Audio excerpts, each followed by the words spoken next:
Bom dia, que a graça e a paz do Senhor Jesus Cristo seja em sua vida, no seu lar, em seus negócios. Quero agradecer a Deus por permitir entregarmos nossas primícias a Ele e juntos desfrutarmos de mais um dia dessa palavra que se encontra na primeira carta aos Coríntios, capítulo 10, versículo 23, e na carta aos Gálatas, capítulo 6, versículos 7 e 8, que dizem: Sim, tudo é permitido, porém, nem tudo é proveitoso.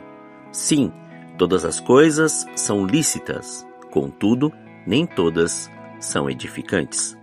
Não erreis, Deus não se deixe escarnecer, porque tudo o que o homem semear, isso também ceifará, porque o que semeia na sua carne, da carne ceifará a corrupção, mas o que semeia no Espírito, do Espírito ceifará a vida eterna.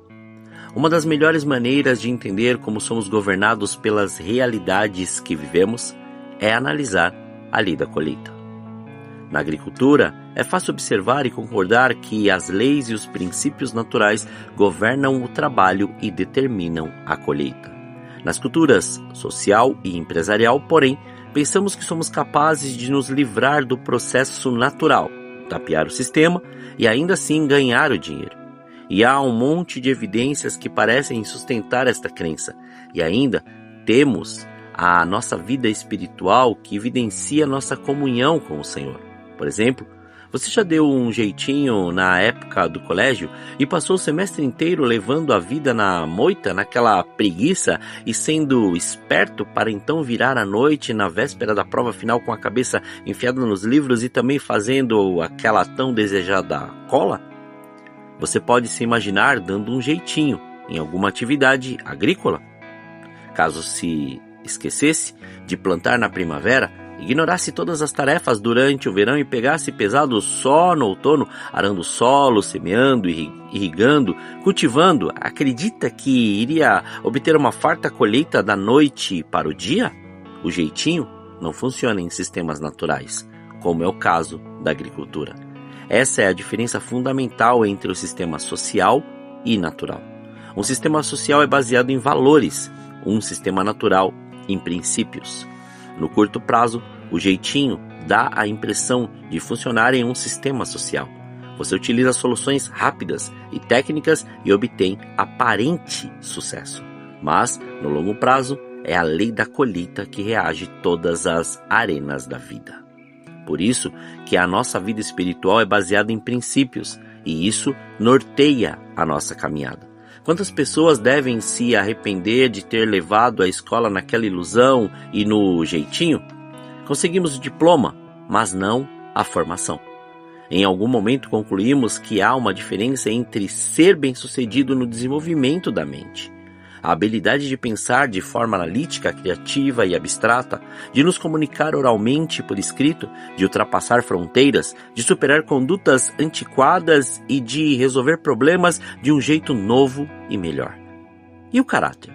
É possível viver empurrando as coisas com a barriga e de repente se tornar uma pessoa íntegra, corajosa ou capaz de ter compaixão? E quanto à saúde física? Não adianta passar a noite que antecede a maratona em um spa se há 9 anos você leva uma vida sedentária à base de batatas fritas, lanches, refrigerantes e muito chocolate. E o seu casamento? Saiba que a duração dele vai depender da lei que você escolher para governá-la. A lei da escola ou a lei da colheita? Muitas pessoas se casam e não querem alterar seu estilo de vida. São o que chamamos os solteiros casados. Eles não se dão ao trabalho de cultivar as sementes de um propósito compartilhado, do altruísmo, do carinho, do amor, da ternura e da consideração, e ainda assim se surpreendem na hora da colheita.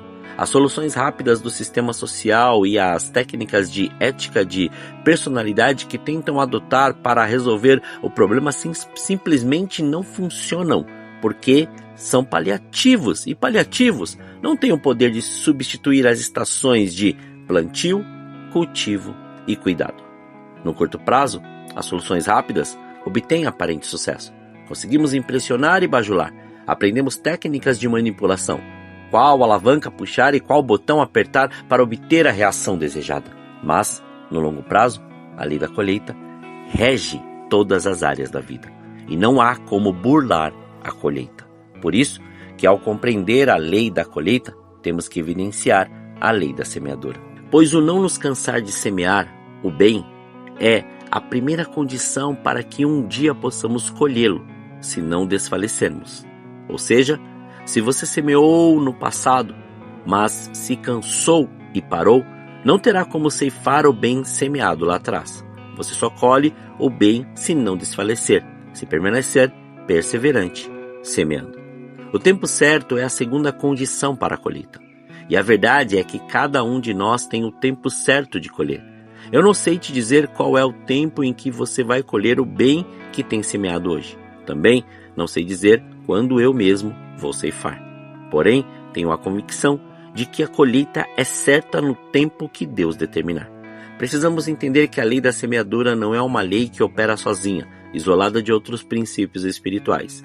Existem outras leis que atuam juntas, e uma das leis mais importantes que impacta na lei da semeadura é a lei da transformação. A verdade que nos diz: Deus quer te fazer parecido com Jesus. O Senhor te chamou para isso e vai usar todas as coisas para este fim, nem que, para isso, tenha que fazer com que a sua colheita demore um pouco mais para vir e que você tenha que esperar.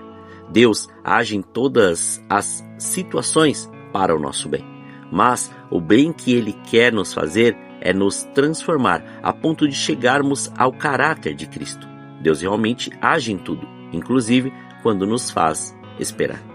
A espera é uma das coisas que mais nos quebranta e nos prova. Abraão, por exemplo, quando teve que esperar a promessa se cumprir, o nascimento de Isaque, ele foi provado e na espera foi reprovado naquela história envolvendo Agar, gerando Ismael. Somos provados quando o bem que a gente semeou demora a vir. A Bíblia chega a dizer que a esperança adiada adoece o coração, como descrito no livro de Provérbios, capítulo 13, versículo 12, que diz: a esperança adiada desfalece o coração, mas o desejo atendido é árvore de vida. Nós podemos adoecer enquanto esperamos, mas isso só acontece quando essa espera é desprovida da confiança em Deus. A espera é uma ferramenta que Deus usa para nos quebrantar, nos humilhar, nos provar, para crescermos e nos fazer depender dele e confiar nele. Por isso, algumas das nossas colheitas boas demoram a vir. Afinal, mais interessado do que em te entregar uma colheita, nosso Pai quer transformar a imagem de Jesus, te fazer manso e humilde como o Mestre. E Deus vai usar a espera para isso.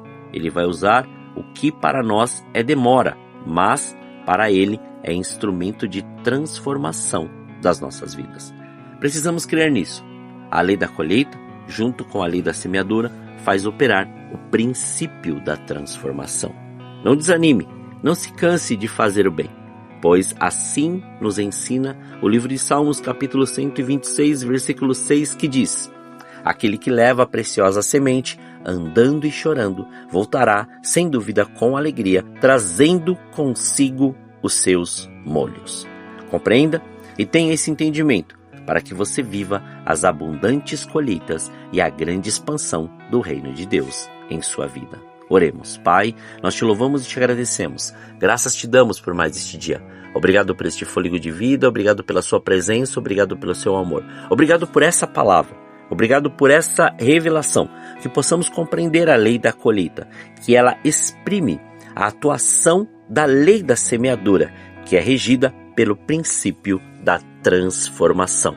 Que a cada dia nós possamos enxergar com os teus olhos e fazer com que a sua presença seja cada dia mais real e que venha o seu reino, que nós possamos diminuir para o Senhor crescer e fazer a abundância que o Senhor assim prometeu para nós. Livra-nos do mal, livra-nos da tentação, não deixe faltar o pão na mesa deste teu filho, antes revele o seu querer, a sua graça e a sua glória para louvor do seu nome. Consagramos este dia, as nossas vidas, os nossos sentidos, para que o seu nome continue sendo glorificado, exaltado e engrandecido em tudo o que fizermos. Muito obrigado, assim oramos, em nome de Jesus. Amém.